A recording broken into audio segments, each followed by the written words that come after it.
오늘 할 주제는 뭔가요? 오늘요. 네. 오늘 간절히 원하면 꿈은 이루어진다. 간절. 네, 그러면 간절히 원하면 네. 꿈은 이루어진다. 네. 한번 들어보겠습니다. 네. 안녕하세요. 네. 반갑습니다. 여긴가 뒤인가? 집 팔아서 월세 살고 있는 소금쟁이 임선영입니다. 반갑습니다. 이거 이번에 송년회는 별 일정이 없다 그래서 제가 이번에는 가서 수다만 좀 떨고 와야지 이렇게 생각했어요. 그래서 마음 편하게 있는데 일하다가 이제 방송을 듣고 있는데 유튜브 방송에서 협회장님이 이번에 양숙 씨하고 선영 씨 오니까 강의 좀 시키지? 이러시더라고요. 이번에 오면은 좀 시키지 그러는 거야 갖고 일하다 말고 그냥 가슴이 철렁 내려앉으면서 이건 아닌데 그런 생각이 들더라고요. 그래도 우리가 또 협회장님 시키면 해야지 어떻게 해요. 그죠? 네. 그래서 제가 생각했어요. 어떤 제목으로 하지? 최근에 제가 마이크를 2번 잡아서 또 뭐 같은 내용이 또 반복이 될 경우도 있어요. 그래서 어떤 내용으로 한번 해볼까 하다가 간절히 원하면 꿈은 이루어진다로 정하고 이거는 최근에 우리 임태환님이 다가구 낙찰을 받았잖아요. 우리 임태환 씨가 다가구 노래를 부른 지가 몇 년 됐어요. 가구가 안 산대요, 빌라는. 그래서 가오를 좀 살리고 싶어서 그래서 다가구 노래를 불렀는데 한번 떨어졌죠. 그래서 이번에 진짜 19년도를 멋지게 장식한 임태환 씨 축하드립니다.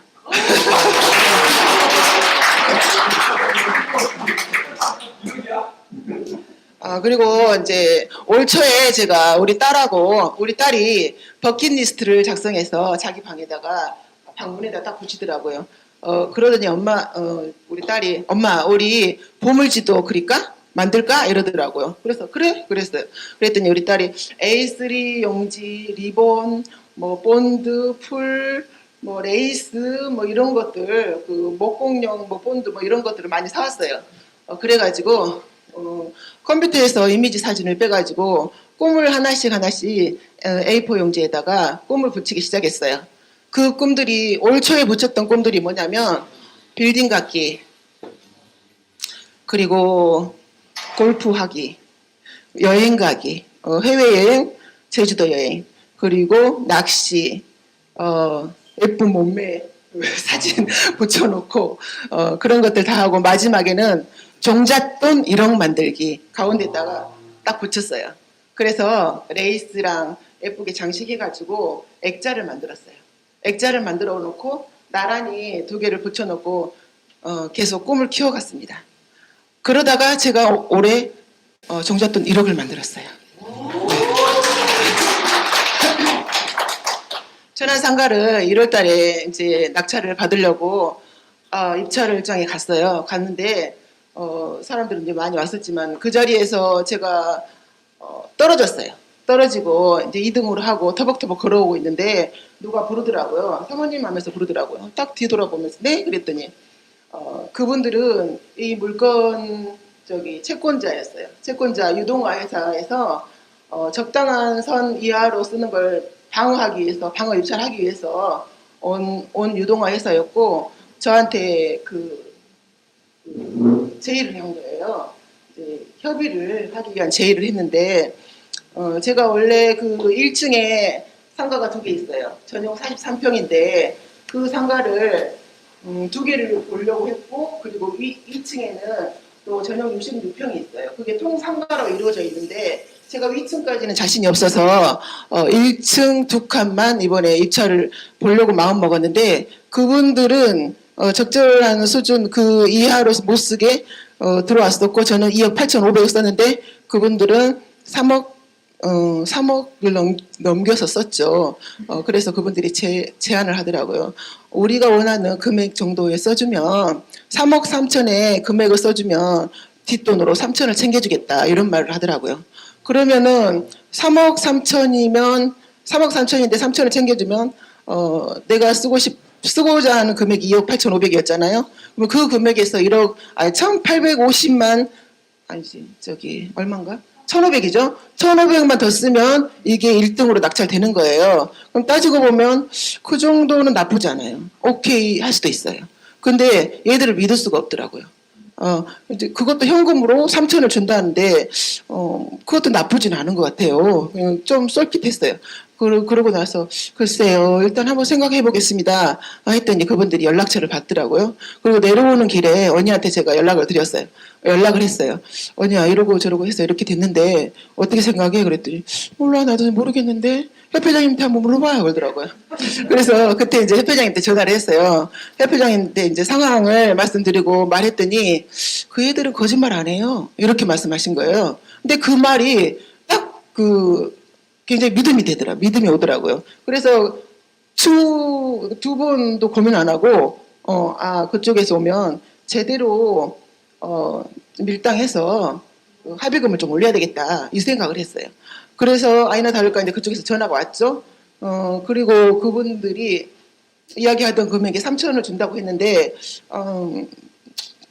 정 원하시면 내가 3,500까지 주면 하겠다고 했어요. 그랬더니 그 두 물건에 대해서 그럼 7천이라는 돈이 내가 거기서 배당을 받으면 7천이라는 돈이 들어오게 돼 있는데 그거 이제 그렇게 이제 그 합의를 끝내고 있는데 그분들이 한 가지를 더 제안했어요. 그 위층이 1층 2칸, 2층 1칸인데 2층도 뒤로 그 언덕식으로 되어 있어갖고 올라가면 거기도 1층이거든요. 2층은 아니고. 근데 거기가 전용 66평인데 거기가 지금 감정가가 6억 7천으로 돼 있어요. 근데 거기를 70%로 낙찰을 받으면 4억 7천인데 그 비용으로 해주면 9천을 주겠다 했어요. 9천을 주면은 거의 감정가의 한 55%? 이 정도 한 60%가 안 되는 금액이었거든요. 그 말을 하는데 사실은 속에서는 좀 심장이 막 쫄깃쫄깃하면서 막 불컹불컹하면서 1억이면 장난 아닌 돈이잖아요. 그래서 뭐 이제 태어난 척 했죠. 일하다가 전화를 받아서 글쎄요 그쪽은 제가 금액도 없거니와 거기는 안 될 것 같다고 뚝 잘랐어요. 전화를 잘랐는데 생각하면 생각할수록 계속 생각이 아른아른 거리면서 1억이 왔다 갔다 하면서 막 계속 일도 안 되고 내가 하루 벌어봐야 20만 원도 안 되는 일당 받고 있는데 이거 잘하면 진짜 1억 얼마가 한순간에 생기는 건데 이거 내가 오늘 일하는 게 지금 큰 의미도 없어 보이고 어떡하지? 막 그런 생각만 계속 드는 거예요. 그래서 일단은 제가 더 들어가야 되는 돈이나 뭐 이런 거는 뭐 생각을 많이 안 하고 그 당시에 우리 협회 이제 유튜브 방송에서 보면 상가는 대출이 한 90%나 아니면 93%도 받는다는 분들도 계시고 그랬어요. 그래서 일단은 저는 10%가 있어서 10% 정도는 낼 수 있을 것 같았었거든요. 그러니까 취득록세만 내가 어떻게 구하면 되겠다 이런 생각도 좀 들었어요. 그래서 그쪽에 협상을 원래 9천으로 했던 거를 1억 500까지, 그리고 1억 1000까지 주면 하겠다 그랬어요. 그랬더니 1억 1000이면 사모님 저희도 남는 거 없습니다.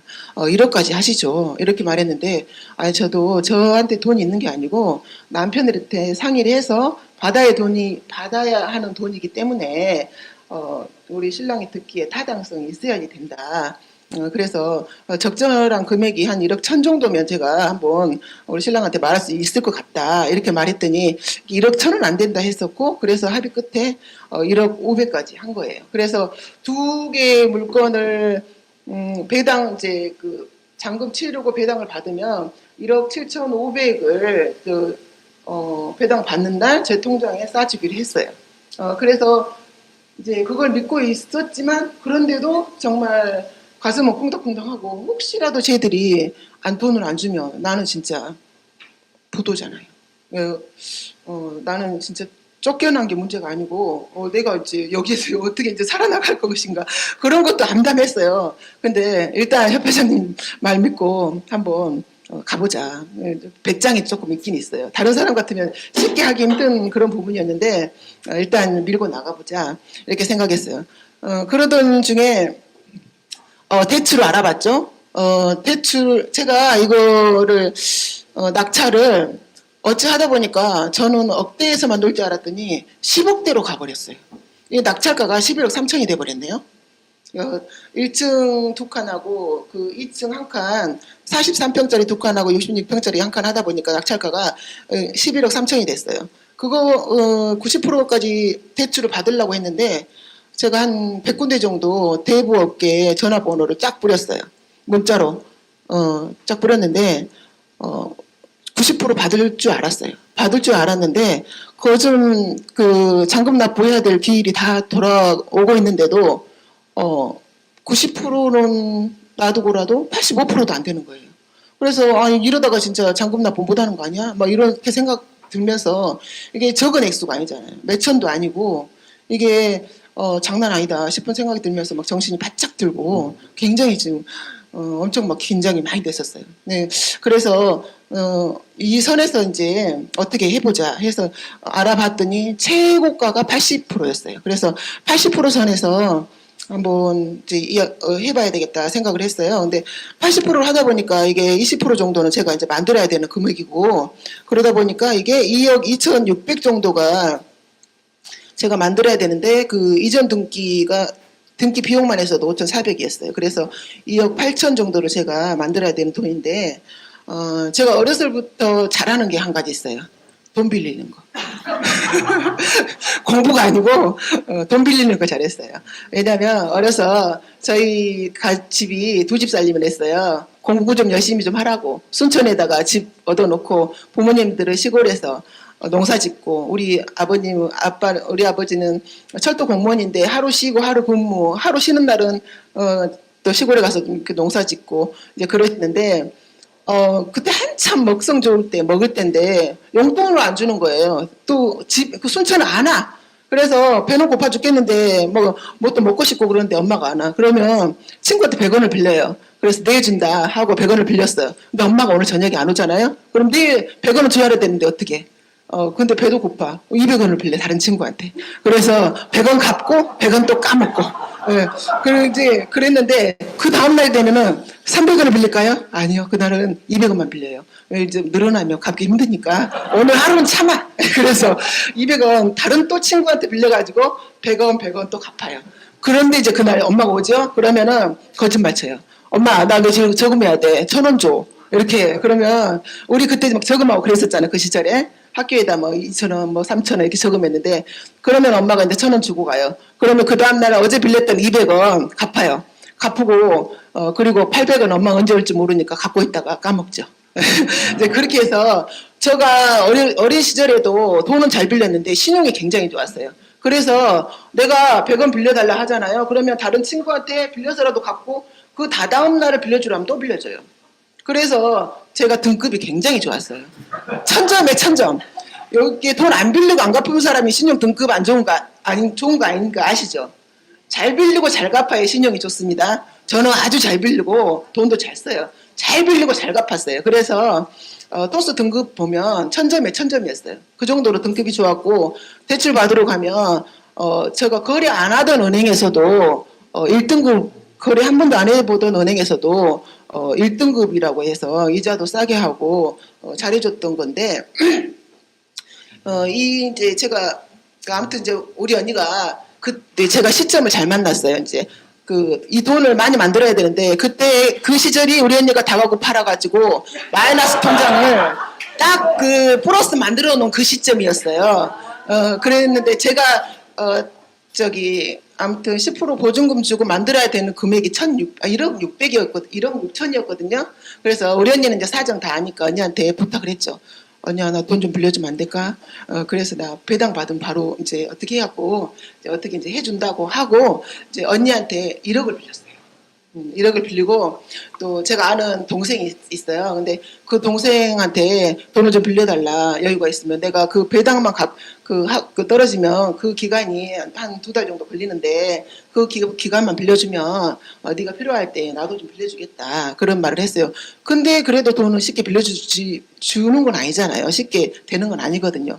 그때 만약에 제가 돈을 빌릴 때도 조금 약한 모습이나 될지 안 될지 모르는 그런 그 약한 모습으로 돈을 빌면 분명히 돈은 안 빌려줄 것 같은 생각이 들었어요. 그래서 자신감 있게 내가 경매해서 들어온 월세나 이런 것들이 얼마며 그래서 지금 요거 팔면 얼마 정도 들어오고 이런 것들이 있으니까 걱정 안 해도 된다. 그리고 내가 받은 월급 얼마 정도 되는지 알지. 자신감 있게 딱 말해 하는 거죠.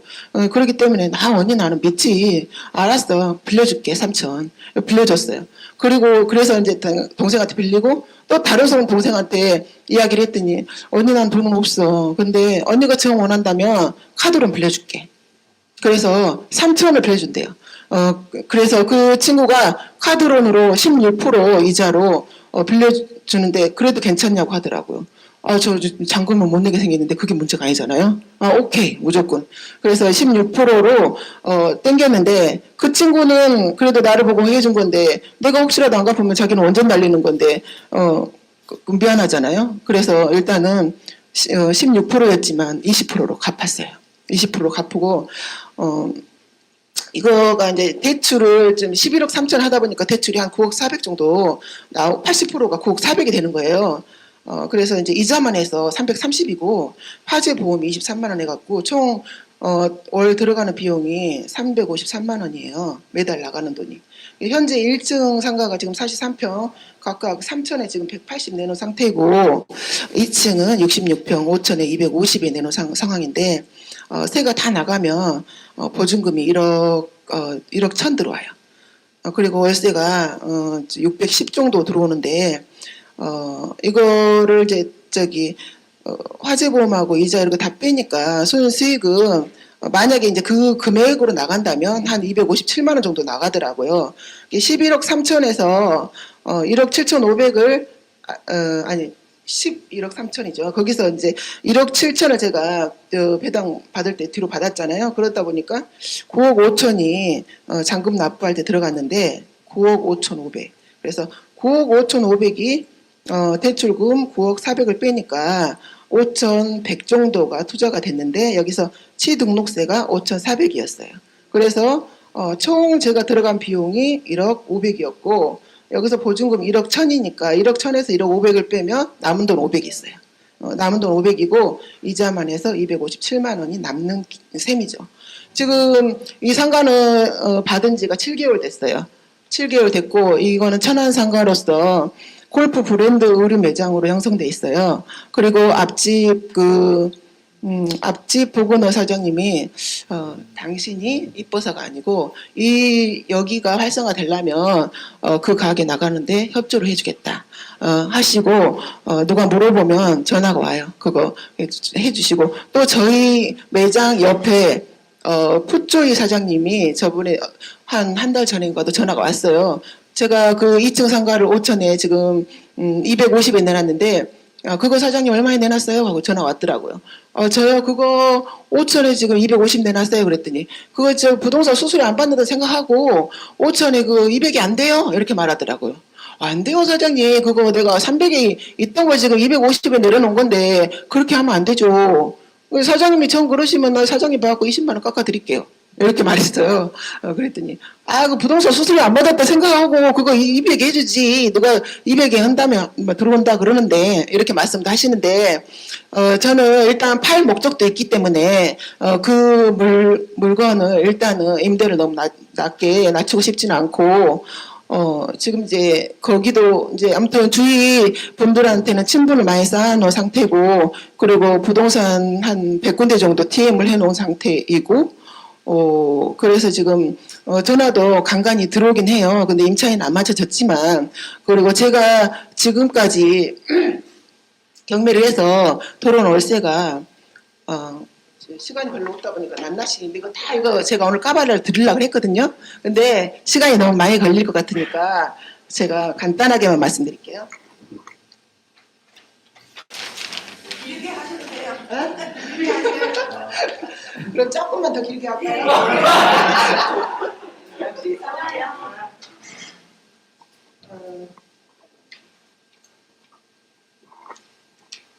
제가 안동에 지금 이거는 진짜 막 그 숫자는 사실 좀 이렇게 말씀드리면 그 액수나 이런 금액을 말씀드리는 거 좀 식상할 수도 있어요. 근데 제가 이렇게 말씀드리는 거는 부러우라고 말씀드린 건 아니에요. 근데 우리가 부러우면 진다고 하잖아요. 근데 부러우면 저는 진다고 보는 게 아니고 부러울수록 저는 꿈이 늘어간다고 생각해요. 그렇기 때문에 여러분들이 내가 이렇게 뭐 얼마 있는데 얼마가 남았다, 얼마 있는데 얼마 남았다, 유치 짬뽕 아니냐?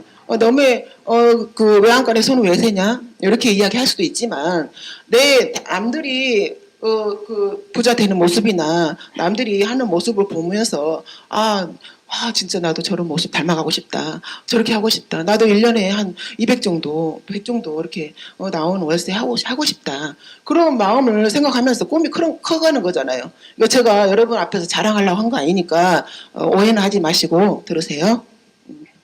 제가 이제 15년 말에 협회 와서 16년도부터 해서 이제 안동 다가구가 제가 이거 까발리려고 최근에 이거를 다 월세가 얼마인지 이제 전세는 여기다 안 적었어요. 전세는 다 빼고 월세만이에요. 예, 다가구가 월세가 365만 원인데 이자를 빼고 월 순수익이 265만 원이 남더라고요. 감사합니다. 이거는 약갑니다. 네. 순천 오피스텔이 월세가 265만 원 들어오는데 이자 빼고 165만 원. 그리고 평택 상가가 월 120만 원, 이자 빼고 35만 원. 경기도 광주 빌라가 월세 70만 원, 이자 빼고 30만 원. 순천 아파트 40만 원, 월세 40만 원, 이자 빼고 20만 원. 태안 아파트 세 채 77만 원에 이자 빼고 33만 원. 그래서 총 월세가 937만 원 들어와요. 근데 이자 다 빼고 순수익은 553만 원입니다. 아까도 말씀드렸지만 천안상가가 355만 원이니까 이자가 나가잖아요. 대부분 여러분들 같으면 상가 지금 7개월째 안 나가고 있는데 진짜 맨땅 헤딩으로 355만 원 이거 낸다고 생각하면 머리 지금 싸매고 누워 있어요. 저처럼 이렇게 못 다니거든요. 근데 우리 언니도 그런 말을 하더라고요. 근데 저는 괜찮다고 했어요. 제가 어떻게 억 단위도 아니고 10억대짜리를 그렇게 지금 상가를 지금 가지고 있는데 그거 몇 달 좀 못 나가면 어때요? 제가 이제 최근에 임대만 내놨지만 그 제일 가까운 상가 그 우리 부동산에서 사장님 그거는 임대는 안 내놓으실 겁니까 하더라고요. 저 생각은 안 해봤는데요. 제가 한번 생각 한번 해보고 전화 드릴게요. 그래서 법인세 떼고 그거 만약에 빨리 갚으면 중도상환 수수료 내야 되고 어쩌고 저쩌고 빼다 보니까 제가 지금 9억 5천 실투자비는 9억 5천 5백이지만 내가 11억 3천에 낙찰을 받았잖아요.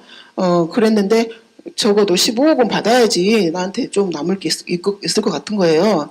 이제 이런 우리 이런 등기부상에는 11억 3천이니까 15억을 받아도 그렇게 크게 많이 버는 거 아니잖아요. 원래는 내가 9억 5천 5백이 들어도 그래서 업계약이 조금 좀 좋은 면이 있더라고요. 이거는 약간 업계약 개념이기 때문에 괜찮은 것 같아요. 그래서 그 정도 제가 한 15억 정도 받으면 될 것 같아요. 제가 뺄 돈이 너무 많고 저거 많이 남긴 거 아닙니다. 그러면서 그거를 강조했어요. 그랬더니 저도 그렇게 생각했습니다. 그러더라고요.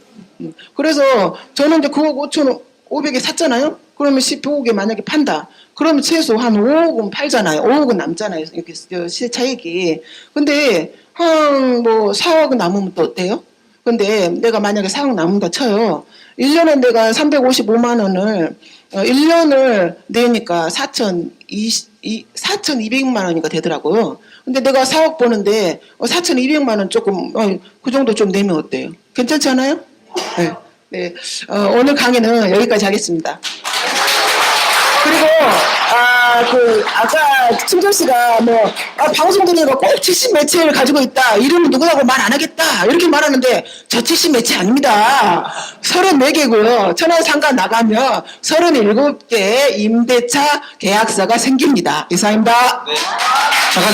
아직 들어가지 마시고. 선물 뽑아야지, 선물. 근데 제가.